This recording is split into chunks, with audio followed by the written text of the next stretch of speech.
Hello friends, welcome to the study portal. Study portal में आप सबका स्वागत है। आज की वीडियो का हमारा टॉपिक रहेगा फ्रेंड्स आईसीसी पोस्ट एक्ट। इस टॉपिक से जो भी एमसीक्यूज बनेंगे, डिस्क्रिप्टिव क्वेश्चन बनेंगे, वो मैं आपके साथ इस वीडियो में डिस्कस करूंगी। तो जो भी स्टूडेंट केवीएस में एलडी के एग्जाम देने जा रहे हैं, एएसओ, एसएसए, एसओ, एफओ पोस्टों पर, आपके लिए एक इंपॉर्टेंट टॉपिक है जहां से आपका एमसीक्यूज और डिस्क्रिप्टिव दोनों ही टाइप के क्वेश्चन जो है आपके एग्जाम में देखने को मिल सकते हैं। तो इसी तरह की न्यूज और इन्फॉर्मेशन के लिए डे टू डे हमारे यूट्यूब चैनल स्टडी पोर्टल पर वीडियोस आती जा रही है टाइम टू टाइम, तो जो कि आपके एग्जाम के लिए हेल्पफुल रहेंगी। आप हमारे साथ यदि जुड़ना चाहते हैं तो अपना नेम, सिटी, एग्जाम इसी तरह से लिखकर हमें व्हाट्सएप कर दीजिए 8447410108 नंबर पर, ताकि जिस भी एग्जाम की आप प्रिपरेशन करें उसी से रिलेवेंट वीडियो का लिंक हम आप तक शेयर करेंगे व्हाट्सएप ब्रॉडकास्ट ग्रुप के थ्रू।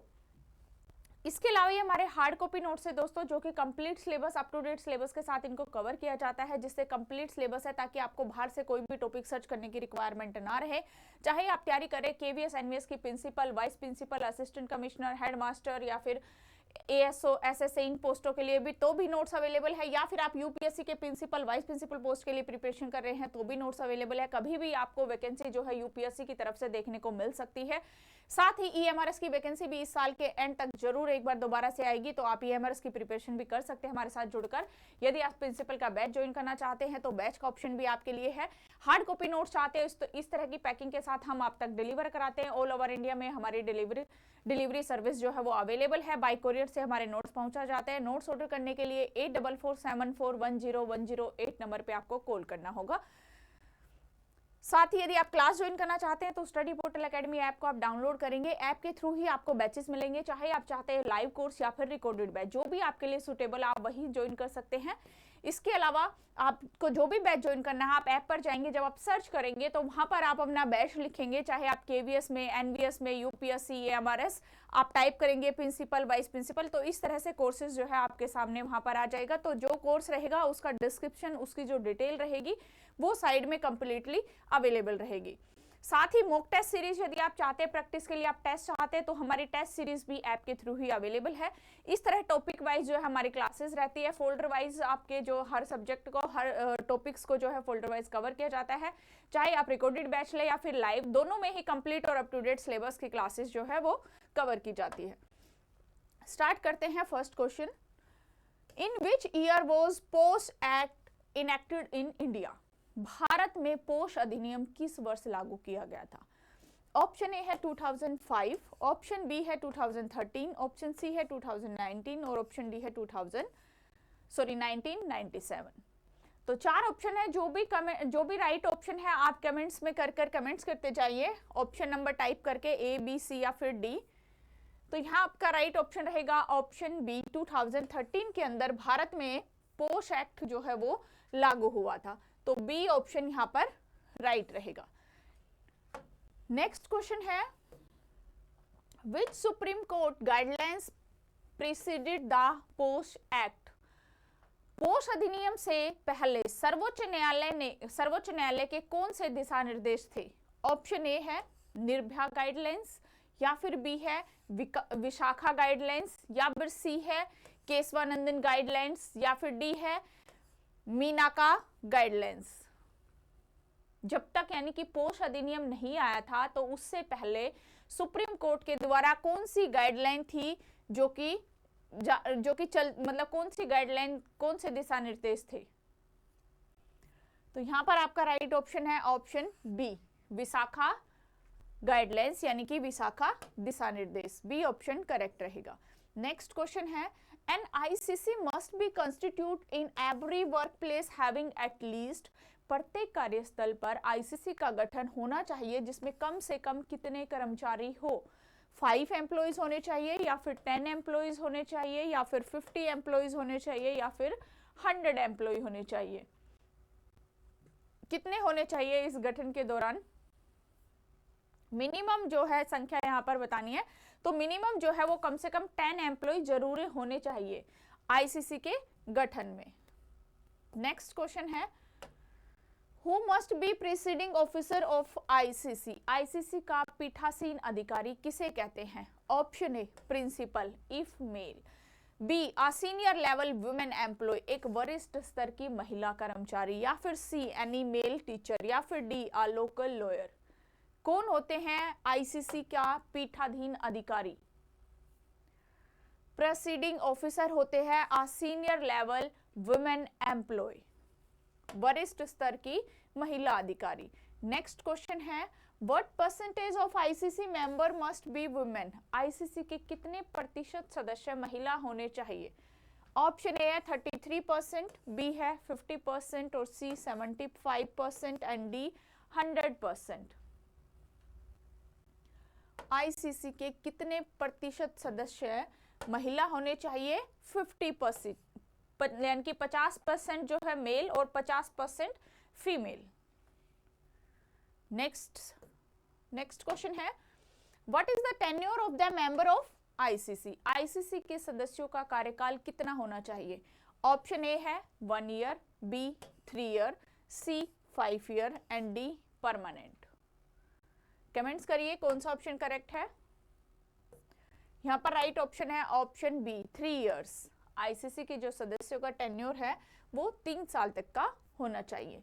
नेक्स्ट क्वेश्चन है a complaint of sexual harassment must be filled with in how many months of the incident? यौन उत्पीड़न की शिकायत घटना के कितने महीनों के भीतर दर्ज की जानी चाहिए? Option A 1 month, B 3 month, या फिर सी 1 ईयर, या फिर डी नो टाइम लिमिट। यौन उत्पीड़न की जो शिकायत है वो घटना के 3 महीने अंदर, यानी कि विस्तारित परिस्थितियों में 6 महीने तक हो सकती है, बाकी 3 महीने के अंदर उसकी शिकायत दर्ज की जानी चाहिए, तो बी ऑप्शन करेक्ट है। नेक्स्ट क्वेश्चन है can the ICC recommended conciliations before starting an inquiry? क्या आईसीसी जांच शुरू करने से पहले सुलह की सिफारिश कर सकती है? ऑप्शन ए है नो नेवर, बी है yes at the request of the aggrieved women, हाँ पीड़ित महिला के अनुरोध पर, या फिर C only if the principal order, या फिर D only if money is paid. क्या आईसीसी जांच शुरू करने से पहले कंसिलेशन की सिफारिश कर सकते हैं? राइट ऑप्शन है B yes, the request of the aggrieved women, जो पीड़ित महिला है उसके अनुरोध पर हम कर सकते हैं। नेक्स्ट है during conciliation can a monetary settlement be made?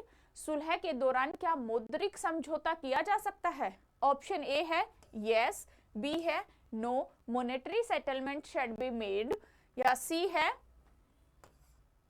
Only if the accused is rich, या फिर डी है अप टू 10,000 ओनली। कौन सा ऑप्शन करेक्ट है? सुलह के दौरान क्या मौद्रिक समझौता मॉनेटरी सेटलमेंट की जा सकती है? राइट ऑप्शन है B no monetary settlement shall not be made, कोई मौद्रिक समझौता नहीं किया जा सकता, तो बी ऑप्शन जो है वो यहां पर करेक्ट रहेगा। नेक्स्ट क्वेश्चन है the ICC has the power of which court while enquiring into a complaint? शिकायत की जांच करते समय आईसीसी के पास किस अदालत की शक्तियां होनी चाहिए? Option A criminal court, option B civil court, civil court यानी कि साक्ष्य बुलाने और शपथ दिलाने के लिए, सी ऑप्शन है सुप्रीम कोर्ट और डी ऑप्शन है कंज्यूमर कोर्ट। शिकायत की जांच करते समय आईसीसी के पास किस अदालत की शक्तियां होनी चाहिए? तो राइट ऑप्शन है बी सिविल कोर्ट की शक्तियां। नेक्स्ट है the inquiry by the ICC must be completed within? ICC द्वारा जांच कितने समय में पूरी की जानी चाहिए? ऑप्शन ए है 30 days, B 90 days, C 6 month और डी 1 ईयर। आईसीसी के द्वारा जांच कितने समय में पूरी की जानी चाहिए? Option B is the correct 90 days में। नेक्स्ट क्वेश्चन है What is the penalty for publishing the identity of the aggrieved women or witnesses? पीड़ित महिला या गवाहों की पहचान प्रकाशित करने की सजा क्या है? Option A no penalty, option B penalty as per service rule या 5,000 रुपीज फाइन, या फिर ऑप्शन सी है या प्रमोशन, या फिर ऑप्शन डी है थैंक यू नोट। कमेंट्स करिए कौन सा ऑप्शन करेक्ट है। पीड़ित महिला या गवाहों की पहचान प्रकाशित करने की सजा क्या है? यहां पर आपका राइट ऑप्शन रहेगा option B penalty as per the service rule या फिर 5,000 फाइन। नेक्स्ट क्वेश्चन है if the ICC finds the complaints to be malicious or false, what can happens? यदि ICC शिकायतों को दुर्भावनापूर्वक या झूठा पाती है तो क्या हो सकता है? Option A nothing, B action against the complaint as per the service rule, या फिर सी एक्यूज्ड इन जेल, या फिर D the school is closed. कौन सा ऑप्शन करेक्ट है?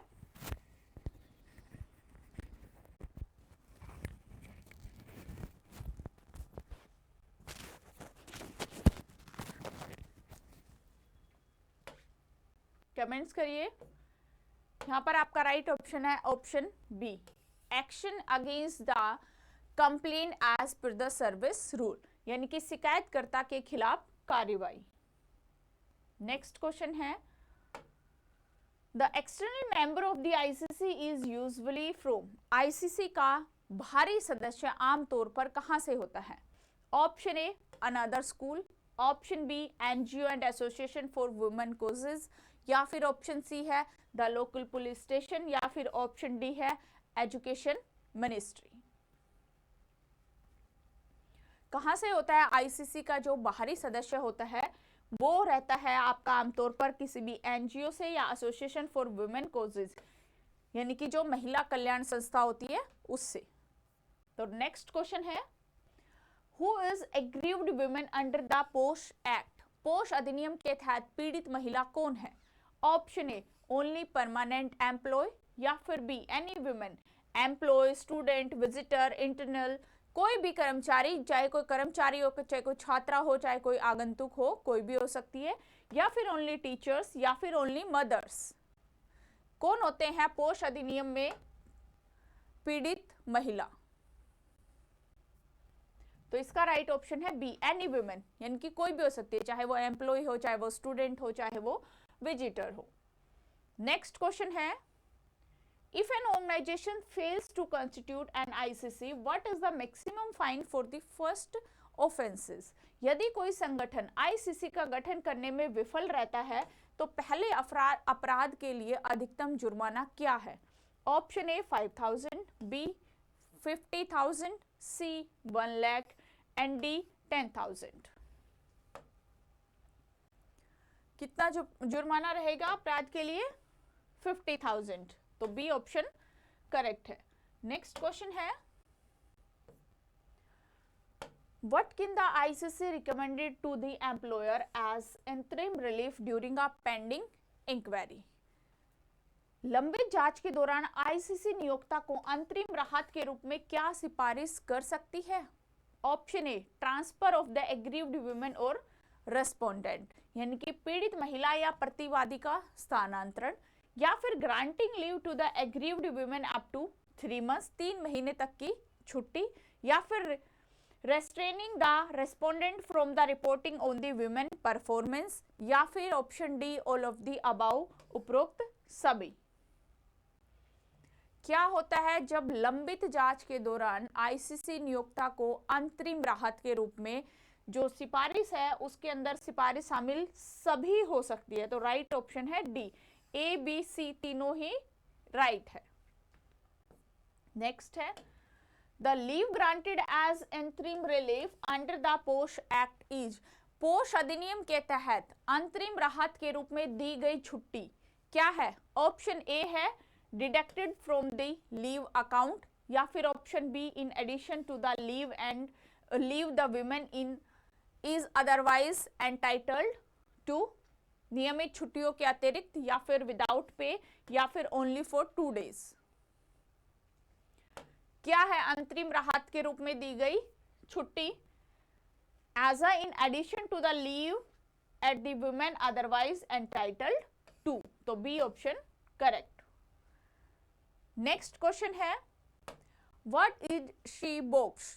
सी बॉक्स क्या है? Physical suggestion box in school, या फिर an online complaint management system for sexual harassment, या फिर एक government scheme for free books, या फिर स्पोर्ट्स इक्विपमेंट बॉक्स।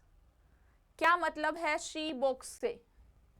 तो यहां पर राइट ऑप्शन है option B, an online complaint management system for sexual harassment, यानी कि यौन उत्पीड़न के लिए एक ऑनलाइन शिकायत पोर्टल। नेक्स्ट क्वेश्चन है to whom does the ICC submit its final inquiry report?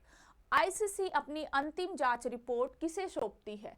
एक पुलिस को, एक एम्प्लॉयर या फिर डिस्ट्रिक्ट ऑफिसर को, या फिर एक न्यूज मीडिया को, या फिर लोकल MLA को? किसको सौंपती है ICC अपनी जांच रिपोर्ट? एक एम्प्लॉयर या फिर डिस्ट्रिक्ट ऑफिसर को। तो बी ऑप्शन करेक्ट है।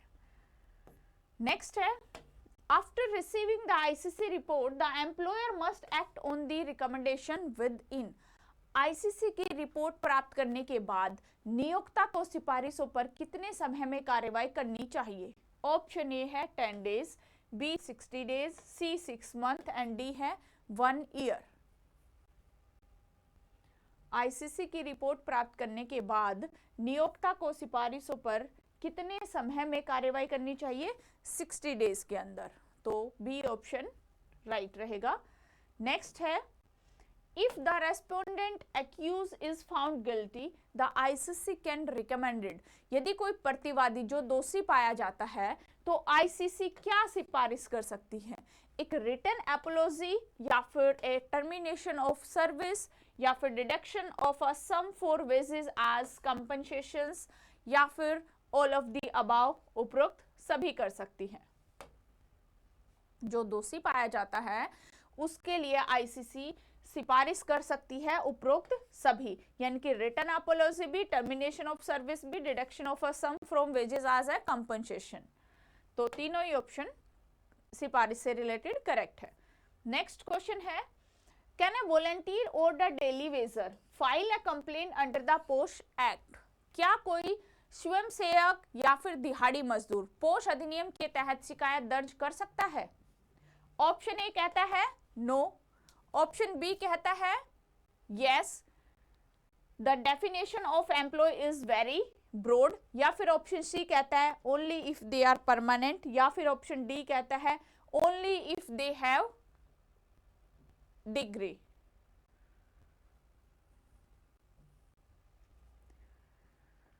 क्या कोई स्वयं सेवक या फिर दिहाड़ी मजदूर पोस्ट अधिनियम के तहत शिकायत दर्ज कर सकता है? यस कर सकता है, क्योंकि the definition of employee is very broad.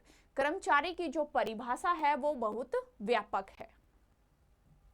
तो बी ऑप्शन करेक्ट है।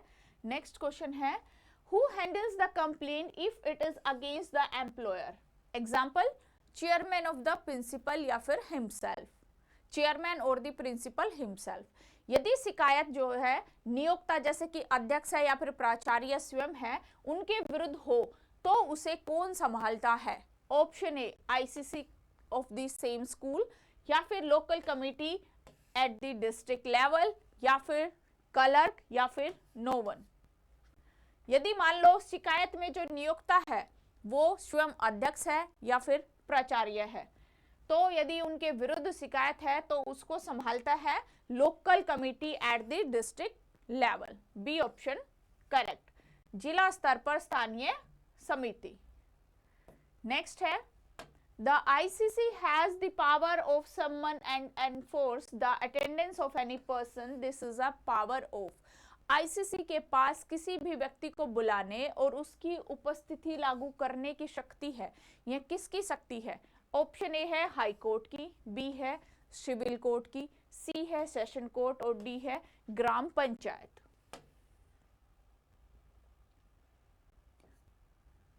ये शक्ति है सिविल कोर्ट की। तो बी ऑप्शन करेक्ट है। नेक्स्ट जो क्वेश्चन है What happens if the fine for not constituting an ICC is repeated for the second time? यदि आईसीसी का गठन न करने का जुर्माना दूसरी बार दोहराया जाता है तो क्या होता है? फाइन इज हेवल्ड, या फिर double the punishment and cancellation of licence, या फिर नो फर्दर एक्शन, या फिर अ वार्निंग इज इश्यूड। कौन सा ऑप्शन करेक्ट है? राइट ऑप्शन है B, double the punishment and cancellation of the licence. Next है quid pro quo harassment refers to. Quid pro quo उत्पीड़न का तात्पर्य है making the workplace uncomfortable, या फिर demanding sexual favour in exchange for work benefits, या फिर working late hours, या फिर फ्रेंडली जोक्स। क्या है क्विड प्रो क्यो? यहां पर राइट ऑप्शन है option B, demanding sexual favour in exchange for a work benefits, यानी कि काम के लाभों के बदले यौन लाभ की मांग करना। नेक्स्ट है हमारे डिस्क्रिप्टिव। किस टाइप के डिस्क्रिप्टिव क्वेश्चन पोक सेट से पूछे जा सकते हैं? जैसे कि एग्जांपल के रूप में फर्स्ट क्वेश्चन है, as a principal how will you constitute an internal complaints committee in your school, detail the composition as per the POSH act. एक प्राचार्य के रूप में आप अपने स्कूल में एक आंतरिक जो है शिकायत समिति का गठन कैसे करेंगे, और पोश अधिनियम के अनुसार संरचना का विवरण दें। नेक्स्ट क्वेश्चन रहेगा, explain the inquiry process followed by the ICC upon receiving a formal complaints of sexual harassment, what are the timeline involved. यदि यौन उत्पीड़न की औपचारिक शिकायत प्राप्त होने पर आईसीसी के द्वारा अपनाई जाने वाली जांच प्रक्रिया की व्याख्या करें, इसमें शामिल समय सीमा क्या है? नेक्स्ट है distinguish between cancellation and inquiry, why is it forbidden to have a monetary settlement during cancellations under the POSH act. सुलह, कंसिलेशन और जांच यानी कि इंक्वायरी के बीच के अंतर को स्पष्ट करें। पोश अधिनियम के तहत सुलह के दौरान मौद्रिक समझौता करना क्यों वर्जित है? नेक्स्ट है, what are the duties of an employer, principal, management under the POSH act to ensure a safe and protective work environment. सुरक्षित और सक्रिय कार्य वातावरण सुनिश्चित करने के लिए पोश अधिनियम के तहत नियोक्ता के कर्तव्य क्या है? नेक्स्ट क्वेश्चन है, discuss the significance of a confidentiality in a post cases, what are the legal consequences of the leaking the identity of the parties involved। Post मामलों में जो गोपनीयता के महत्व पर चर्चा करें और इसमें शामिल पक्षों की पहचान को उजागर करने के लिए कानूनी परिणाम क्या है? तो यही थे दोस्तों आज के हमारे आईसीसी पोस्ट सेट के एमसीक्यूज और डिस्क्रिप्टिव दोनों ही टाइप के क्वेश्चन जो डिस्कस किए हैं। यदि आपको डिस्क्रिप्टिव के आंसर में कोई प्रॉब्लम है, कोई आपकी क्वेरीज रह जाती है तो आप कमेंट्स करके हमसे पूछ सकते हैं। बाकी सभी स्टूडेंट को बेस्ट ऑफ लक। आज की वीडियो में इतना ही। Thank you.